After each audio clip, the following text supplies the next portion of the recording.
ನಮಸ್ಕಾರ ವೀಕ್ಷಕರೇ, ದೈವಯಾನಂ ಕಾರ್ಯಕ್ರಮಕ್ಕೆ ಸ್ವಾಗತ. ಇದು ನಮ್ಮ ಸುತ್ತಮುತ್ತ ಇರುವ ವಿಶೇಷ ದೇವಸ್ಥಾನಗಳ ಬಗ್ಗೆ ಮಾಹಿತಿಯನ್ನು ನೀಡುತ್ತಿರುವ ಕಾರ್ಯಕ್ರಮ. ತಮಗೆಲ್ಲರಿಗೂ ಸ್ವಾಗತ, ಸುಸ್ವಾಗತ.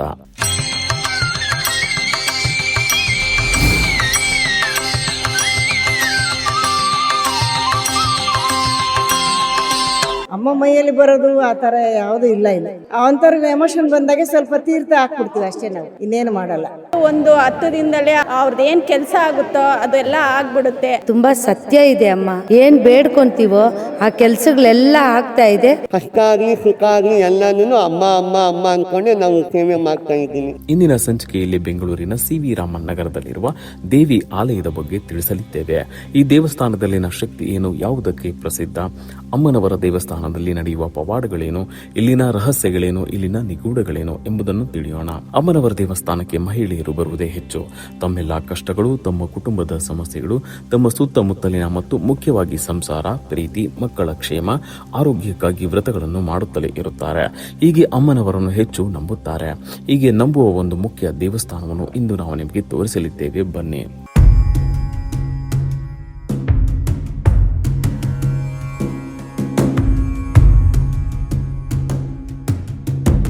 ಮನುಷ್ಯನಿಗೆ ಕಷ್ಟಗಳು ಬಂದಾಗ ಮೊದಲು ಅವನು ಹುಡುಕುವುದೇ ದೇವರನ್ನು. ನಂತರದಲ್ಲಿ ಅವನು ಬೇರೆಯವರ ಬಳಿ ಸಹಾಯ ಕೇಳುತ್ತಾನೆ. ಆದರೂ ಮನುಷ್ಯನಿಗೆ ಎಲ್ಲೋ ಒಂದು ಕಡೆ ಆ ದೇವರು ನನ್ನನ್ನು ಕೈ ಬಿಡುವುದಿಲ್ಲ ಎಂಬ ನಂಬಿಕೆಯನ್ನು ಹೊಂದಿಯೇ ಇರುತ್ತಾರೆ. ಹೀಗೆ ಮಹಿಳೆಯರೇ ಹೆಚ್ಚಾಗಿ ಬರುವ ದೇವಿ ಆಲಯ ಬೆಂಗಳೂರಿನ ಸಿ.ವಿ. ರಾಮನ್ ನಗರದಲ್ಲಿದೆ. ಅದು ಯಾವುದೆಂದರೆ ಸಿ.ವಿ. ರಾಮನ್ ನಗರದ ಕಗ್ಗದಾಸಪುರದಲ್ಲಿರುವಂತಹ ಓಂ ಶಕ್ತಿ ದೇವಸ್ಥಾನ.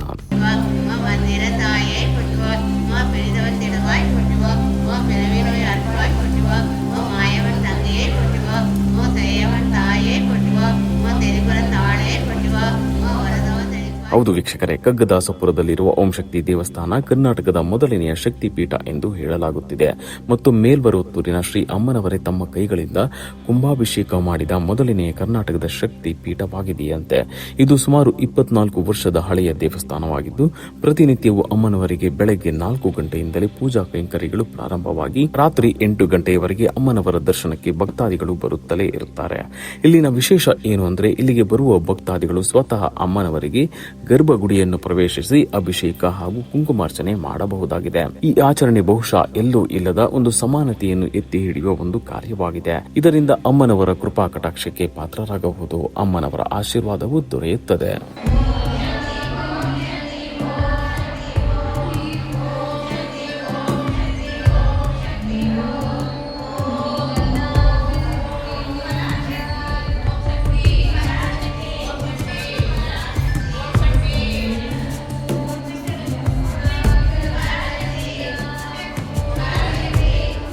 ಈ ದೇವಸ್ಥಾನ ಕಗ್ಗದಾಸಪುರದ ಒಂದು ಪ್ರಮುಖ ದೇವಾಲಯವೂ ಆಗಿದೆ. ಕುಂಭಾಭಿಷೇಕದ ಸಮಯದಲ್ಲಿ ಈ ದೇವಸ್ಥಾನಕ್ಕೆ ಸಾವಿರಾರು ಮಂದಿ ಸೇರಿರುತ್ತಾರೆ. ಅಮ್ಮನವರು ಇಲ್ಲಿಯೇ ನೆಲೆಸಿರುವುದು ಒಂದು ಪವಾಡವಾಗಿದೆ.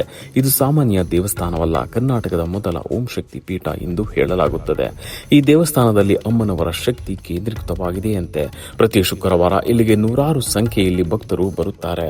மாதம் டெய்லி வரோம். நம்மளுக்கு ப்ராப்ளம் இல்லை, நல்லா இருக்குது உடம்புக்கெல்லாம். ஆனால் இந்த கால் வலி தான் இப்போ கொஞ்சம் கஷ்டப்படுறேன். நான் பெங்களூர் கவிதாஸ்புரத்தில் தான் இருக்கிறது. பையனுங்களுக்கும் கல்யாணம் ஆயிடுச்சு. எனக்கு அம்மா நல்லபடியாக நல்லா வச்சுருக்குறாங்க. வேறு எந்த தொந்தரவும் இல்லை. ಈ ಮಹಿಳೆ ತಮಿಳಿನಲ್ಲಿ ಹೇಳುತ್ತಿರುವುದು ಏನೆಂದರೆ, ನನ್ನ ಹೆಸರು ಸರಸ್ವತಿ, ನಾನು ಕಗ್ಗದಾಸಪುರದಲ್ಲೇ ಇರುವುದು. ನಾನು ಅಂದುಕೊಂಡಂತೆಯೇ ನನ್ನ ಮಕ್ಕಳಿಗೆ ಚೆನ್ನಾಗಿ ಮದುವೆ ಆಗಿದೆ. ಅಮ್ಮನವರು ನನ್ನನ್ನು ಚೆನ್ನಾಗಿ ಇಟ್ಟಿದ್ದಾರೆ. ಇದೆಲ್ಲವೂ ಅಮ್ಮನ ಕೃಪೆಯಿಂದಲೇ ಆಗಿದೆ ಎಂದು ಹೇಳುತ್ತಿದ್ದಾರೆ.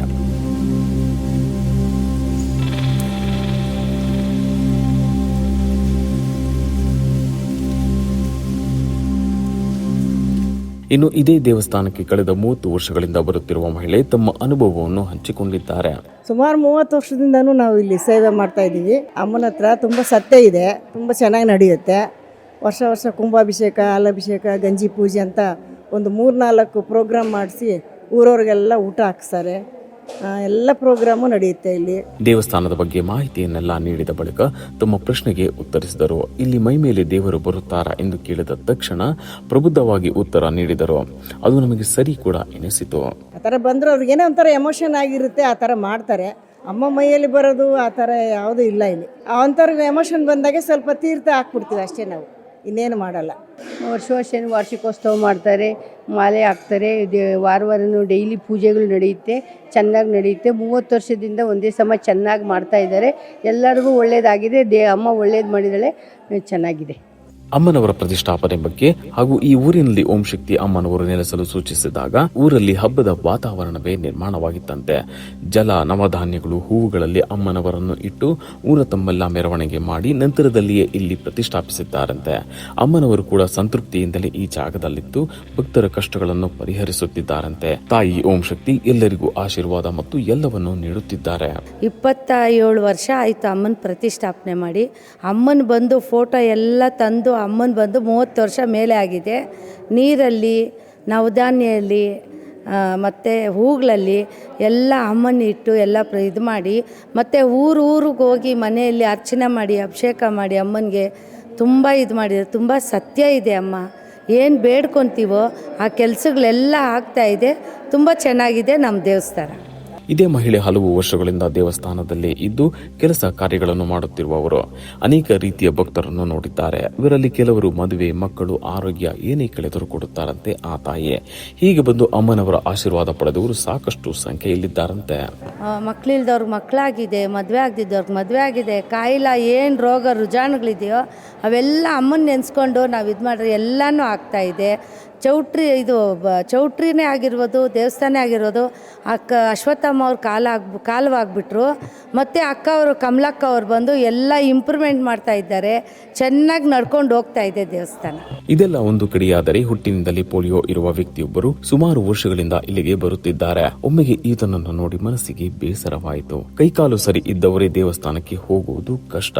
ಆದರೆ ದೇವಸ್ಥಾನದಲ್ಲಿ ಹಲವು ಕೆಲಸಗಳನ್ನು ಮಾಡಿಕೊಂಡು ಹೋಗುತ್ತಿರುವ ಈ ವ್ಯಕ್ತಿಯನ್ನು ನೋಡಿದರೆ ಆಶ್ಚರ್ಯ ಎನಿಸುತ್ತದೆ.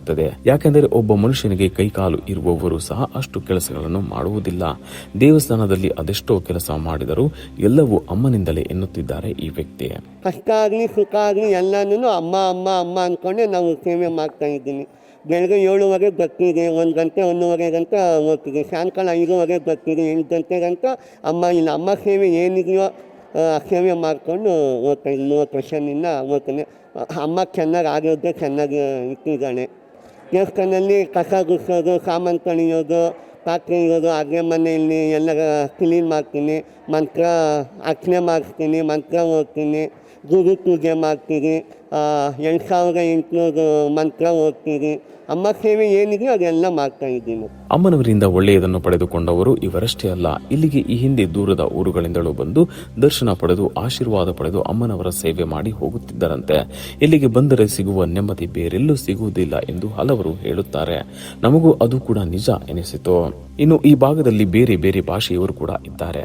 ಭಾಷೆ, ಜಾತಿ, ಪ್ರದೇಶ ಯಾವುದರ ತಾರತಮ್ಯವೂ ಇಲ್ಲದೆ ಇಲ್ಲಿಗೆ ತೆಲುಗಿನವರು, ತಮಿಳಿನವರು, ಹಿಂದಿಯವರು ಎಲ್ಲರೂ ಬರುತ್ತಾರೆ.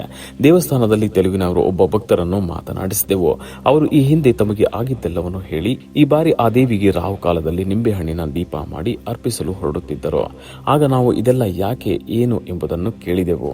రావుకాలం దీపము శుక్రవారం 10:30 నుంచి 12 గంటల లోపల మనం మనసులో ఏమనుకొని ఇన్ని వారాలు అనుకొని మనము చేస్తే అమ్మ ఖచ్చితంగా అది ఆ కోరిక తీరుస్తుంది. ఖచ్చితంగా అది మన ఇష్టం. 9 వీక్స్, 11 వీక్స్, 15 వీక్స్, 21 వీక్స్, కొంతమంది 108 వీక్స్ కూడా చేస్తారు. ఏమీ బ్రేక్ఫాస్ట్ కానీ ఏం చేయకుండా వచ్చి అమ్మవారికి పూజ చేసి మళ్ళీ తింటారు. ತಮ್ಮ ಎಲ್ಲಾ ಪ್ರಶ್ನೆಗಳಿಗೆ ಈ ತೆಲುಗು ಮಹಿಳೆ ಉತ್ತರ ನೀಡಿದರು. ಈ ಹಿಂದೆ ಅವರಿಗೆ ಅಮ್ಮನವರು ಕರುಣಿಸಿದ ಫಲವೇ ಮತ್ತೆ ಬೇಕೆಂದು ಈಗ ಮತ್ತೊಂದು ಸಂಕಲ್ಪ ಮಾಡಿ ಪೂಜೆ ಮಾಡುತ್ತಿದ್ದಾರಂತೆ. ಹೀಗೆ ನೋಡಿದಾಗ ನಿರಂತರವಾಗಿ ಈ ದೇವಸ್ಥಾನದಲ್ಲಿ ದೇವಿಗೆ ರಾಹುಕಾಲದ ದೀಪವನ್ನು ಅರ್ಪಿಸುತ್ತಲೇ ಇರುತ್ತಾರೆ. ಇದು ತಮ್ಮ ಇಷ್ಟಾರ್ಥಗಳನ್ನು ನೆರವೇರಿಸಿಕೊಳ್ಳಲು ದೇವಿಗೆ ಅರ್ಪಿಸುವ ವಿಶೇಷ ದೀಪವಂತೆ. ಹಾಗೆಯೇ ಮುಂದೆ ಹೋಗಿ ಮತ್ತೊಬ್ಬರನ್ನು ಕೂಡ ಮಾತನಾಡಿಸಿದೆವು. ವೀಕ್ಷಕರೇ, ನಾವು ಇವತ್ತು ಕಗ್ಗದಾಸಪುರದಲ್ಲಿರುವಂತಹ ಓಂ ಶಕ್ತಿ ದೇವಸ್ಥಾನದಲ್ಲಿದ್ದೀವಿ. ಇಲ್ಲಿ ಪ್ರತಿ ಶುಕ್ರವಾರ ತುಂಬ ಭಕ್ತರು ಬರ್ತಾರೆ. ಇಲ್ಲಿ ತಾಯಿನವರು ಬಹಳ ಮಹಿಮೆ ಇದೆ ಅಂತ ಹೇಳ್ತಾ ಇದ್ದಾರೆ. ಹಾಗೆಯೇ ಇಲ್ಲಿ ಬಹಳ ಶಕ್ತಿ ಇದೆ ಅಂತ ಕೂಡ ಹೇಳ್ತಾ ಇದ್ದಾರೆ. ಹಾಗಿದ್ರೆ ಬನ್ನಿ, ಇವತ್ತು ನಮ್ಮ ಜೊತೆ ಒಬ್ಬರು ಭಕ್ತರಿದ್ದಾರೆ. ಅವರು ಏನು ಹೇಳ್ತಾರೆ ಹಾಗೂ ಇಲ್ಲಿ ದೀಪ ಏನು ಹಚ್ತಿದ್ದಾರೆ, ಅದು ಯಾವ ಒಂದು ಕಾರಣಕ್ಕೆ ಹಚ್ತಾ ಇದ್ದಾರೆ ಅನ್ನೋದನ್ನು ಅವ್ರನ್ನ ಕೇಳಿ ತಿಳಿಯೋಣ. ಮೇಡಮ್, ನಿಮ್ಮ ಹೆಸರು? ಗೌರಿ. ಎಷ್ಟು ವರ್ಷದಿಂದ ಈ ದೇವಸ್ಥಾನಕ್ಕೆ ಬರ್ತಾ ಇದ್ದಾರೆ ಮೇಡಮ್? 8 ವರ್ಷ ಬರ್ತಾ ಇದ್ದೀನಿ. ಎಲ್ಲ ಒಳ್ಳೆಯದಾಗಿದೆ. ಬಟ್ ನನಗೆ ಕಾಲು ಪ್ರಾಬ್ಲಮ್ ಇದೆ. ಮಂಡಿ ಹಾಕ್ಕೊಂಡು ಕೂತ್ಕೊಳಕ್ಕಾಗಲ್ಲ ನನಗೆ. ಸೊ ಆ ಅಮ್ಮನ ಹತ್ರ ಬಂದು ಬೇಡ್ಕೊಂಡು ದೀಪ ಹಚ್ತಾ ಇದ್ದೀವಿ. ಆಮೇಲೆ ಮನೇಲಿ ಎಲ್ಲರಿಗೂ ಒಳ್ಳೇದಾಗಬೇಕು ಅಂತ ದೀಪ ಹಚ್ತಾ ಇದ್ದೀವಿ. ನಾನು ತುಂಬ ಕಷ್ಟಪಟ್ಟು ಬಂದಿರೋದು ಫ್ಯಾಮ್ಲಿ, ನಾನು ತುಂಬ ಪ್ರಾಬ್ಲಮ್ ಇದೆ ನನಗೆ. ಸೊ ಅದರಿಂದ ಅಮ್ಮನ ಹತ್ರ ಬಂದು ಬರೀ ಪ್ರತಿ ಶುಕ್ರವಾರ ರಾಹುಗಾಲದಲ್ಲಿ ಬಂದು ದೀಪ ಹಚ್ತೀನಿ. ದೀಪನೇ ಯಾಕೆ ಹಚ್ಚಬೇಕು, ರಾಹುಗಾಲದಲ್ಲಿ ಯಾಕೆ ಹಚ್ಚಬೇಕು ಅಂತಿದೆ ಮೇಡಮ್? ಯಾಕಂದರೆ ಆ ಅಮ್ಮನಿಗೆ ರಾಹುಗಾಲದಲ್ಲಿ ಹಚ್ಚಿದ್ರೆ ಒಳ್ಳೇದಂತ ಅಂದ್ಕೊಂಡು ಹಚ್ತಾ ಇದ್ದೀವಿ ನಾವು. ನೀವೆಷ್ಟು ವಾರ ಅನ್ಕೊಂಡು 9 ವಾರ ಬರ್ತೀವಿ. 9 ವಾರ ಅನ್ಕೊಂಡಿರೋದು? 9 ವಾರ. ಹಾಂ, ಈಗ ಎಷ್ಟನೇ ವಾರ? ಇದು 6ನೇ ವಾರ. ಓಕೆ, ಅಂದರೆ ನಿಮಗೆ ಇದಕ್ಕಿಂತ ಮುಂಚೆ ಯಾವತ್ತಾದರೂ ಹಚ್ಚಿದ್ರಾ ನೀವು ಈ ಥರ? ಹಾಂ, ಲಾಸ್ಟ್ ಇಯರ್ ಹಚ್ಚಿದ್ದೀನಿ, ಹೋದ ವರ್ಷನೂ ಹಚ್ಚಿದ್ದೆ. ಆಗೆಲ್ಲನೂ ಒಳ್ಳೇದೇ ಆಗಿದೆ ನಿಮಗೆ? ನೀವು ಅನ್ಕೊಂಡಿರೋದು ನೆರವೇರಿದೆಯಾ? ಹಾಂ, ನೆರವೇರಿದೆ. 17 ఇయర్స్ నుంచి వస్తున్నానండి. అమ్మ అంటే ఓం శక్తి అమ్మవారు అంటే కల్పతరు కోరిన కోరికలు తీర్చే కల్పవృక్షము. అంటే ఏదైనా కష్టం రాని ఇక్కడికి వస్తే ఎంత ప్రశాంతంగా ఉంటుంది. ఒక్కసారి ఆమె దర్శనం చేసుకుంటే ఎలాంటి కష్టాలైనా తేలిగ్గా తీరిపోవడమే కాక మనసు చాలా హాయిగా ఉంటుంది అన్నమాట. ಇನ್ನು ರಾಜಸ್ಥಾನದ ಮೂಲದವರಾದ ಒಬ್ಬರು ಮಹಿಳೆಯನ್ನು ಮಾತನಾಡಿಸಿ, ತಾವು ಹೇಗೆ ಇಲ್ಲಿಗೆ ಬಂದಿದ್ದೀರಿ, ದೇವಿಯ ಬಗ್ಗೆ ನಿಮಗೆ ಹೇಗೆ ಗೊತ್ತು, ದೇವಿಯನ್ನು ಆರಾಧನೆ ಮಾಡುತ್ತೀರಾ, ನಿಮಗೆ ಇಲ್ಲಿಗೆ ಬರುವುದರಿಂದ ಏನೆಲ್ಲ ಒಳ್ಳೆಯದು ಆಗಿದೆ ಎಂಬ ನಮ್ಮೆಲ್ಲ ಪ್ರಶ್ನೆಗಳಿಗೆ ಈ ಮಹಿಳೆ ಉತ್ತರವನ್ನು ನೀಡಿದ್ದಾರೆ. हम लोग राजस्थान से हैं बेसिकली, बट यहाँ पे बेंगलोर में आए हुए हम लोगों को 15 साल हो गए हैं. और मैं यहीं पर ही खगदासपुरा में पास में ही रहती हूँ. तो मैं एटलीस्ट 10 सालों से इस मंदिर में आ रही हूँ, कंटिन्यूसली हर फ्राइडे को आती हूँ. और मुझे बहुत अच्छा लगता है यहाँ पर आके, बहुत शांति मिलती है, बहुत होता है. और मैंने 2 बार ऐसा हुआ है कि मैंने अपनी मन्नत मांगी है यहाँ पे. ಅಮ್ಮ ಅಂತ ಬಂದವರಿಗೆ ಯಾವತ್ತೂ ಕೈ ಬಿಡಲ್ಲ. ಅಮ್ಮ ಪರೀಕ್ಷೆ ಮಾಡ್ತಾಳೆ, ಮಾಡಿ ಒಂದು 10 ದಿನದಲ್ಲೇ ಅವ್ರದ್ದು ಏನು ಕೆಲಸ ಆಗುತ್ತೋ ಅದೆಲ್ಲ ಆಗಿಬಿಡುತ್ತೆ. ಅಮ್ಮ ಅಂದರೆ ಓಂ ಶಕ್ತಿ ಅಮ್ಮ, ತುಂಬಾ ಮಹಿಮೆ ಅಮ್ಮಂದು. ಇನ್ನು ಮೇಲ್ಮರುವತ್ತೂರಿನಿಂದ ಬಂದ ವ್ಯಕ್ತಿ ದೇವಸ್ಥಾನದಲ್ಲಿ ಸುಮಾರು ವರ್ಷಗಳ ಕಾಲ ನೆಲೆಸಿದ್ದು, ಇಲ್ಲಿ ನಡೆಯುವ ಪವಾಡಗಳು, ದೇವಿಯ ಅರ್ಚರಿಗಳನ್ನು ನೋಡಿದ್ದಾರಂತೆ. ಇಲ್ಲಿ ತಾಯಿ ನೆಲೆಸಿರುವುದೇ ಮಹಿಳೆಯರಿಗಾಗಿ ಮತ್ತು ನೊಂದವರಿಗಾಗಿ. ಯಾರು ಬೇಕಾದರೂ ತನ್ನ ಬಳಿಗೆ ಬಂದು ಏನು ಬೇಕಾದರೂ ಕೇಳಿದರೂ ಕೊಡುತ್ತೇನೆ ಎಂಬ ಅಭಯ ನೀಡುತ್ತಾರಂತೆ ಅಮ್ಮನವರು. கர்நாடகத்தில் ஓம் சக்தி கோயில் வேணும் அப்படி நினச்சி அம்மா பக்தர்களெல்லாம் வர வச்சு இந்த கோயில் ஆரம்பித்து கொடுத்தாங்க. அம்மா இங்கே வந்து அம்மா கையாலே கும்பாபிஷேகம் நடத்தி எல்லா மக்களையும் வாழ வச்சுக்கிட்டு இருக்காங்க. ಎಲ್ಲರ ಕುறைகளையும் ತೀರ್ತು ವச்சுக்கிட்டு இருக்காங்க. ಇನ್ನು ಕೊನೆಯದಾಗಿ ಈ ದೇವಸ್ಥಾನದ ಇತಿಹಾಸದ ಬಗ್ಗೆ ತಿಳಿಯಲೇಬೇಕು. ಇದು ನಿನ್ನೆ ಮೊನ್ನೆಯದಲ್ಲ. ದೇವಸ್ಥಾನ ನಿರ್ಮಿಸಿ 30 ವರ್ಷಗಳಾಗಿದ್ದರೂ ಸಹ ಅಮ್ಮನವರ ಇತಿಹಾಸ ಭೂಮಿಯ ಸೃಷ್ಟಿಯಿಂದಲೂ ಇದೆ. ಎಲ್ಲ ದೇವರುಗಳ ಅಮ್ಮ ಈ ಓಂ ಶಕ್ತಿಯ ಅಮ್ಮ ಎಂದು ಭಕ್ತರು ನಂಬುತ್ತಾರೆ. ಅಮ್ಮ கிட்ட வந்தா எல்லாருமே அவளோட வினைகள் எல்லாம் தீருது, எல்லாரும் நல்லா ஆயிடுறாங்க. அப்புறம் இன்னொன்று பாசமுள்ள தாய், ரொம்ப பாசம். நம்ம தாயை விட பாசம் நிறைய காட்டி எல்லாரையும் ಅರುಳು ಕೊಡುತ್ತೆ, ಅವங்கள ಉಯರ್ತಾರಾಂಗ. ನೋಡಿದ್ರಲ್ಲ ವೀಕ್ಷಕರೇ, ಓಂ ಶಕ್ತಿ ಅಮ್ಮನವರ ಶಕ್ತಿಯನ್ನು, ಮಹಿಮೆಯನ್ನು, ಪವಾಡಗಳನ್ನು.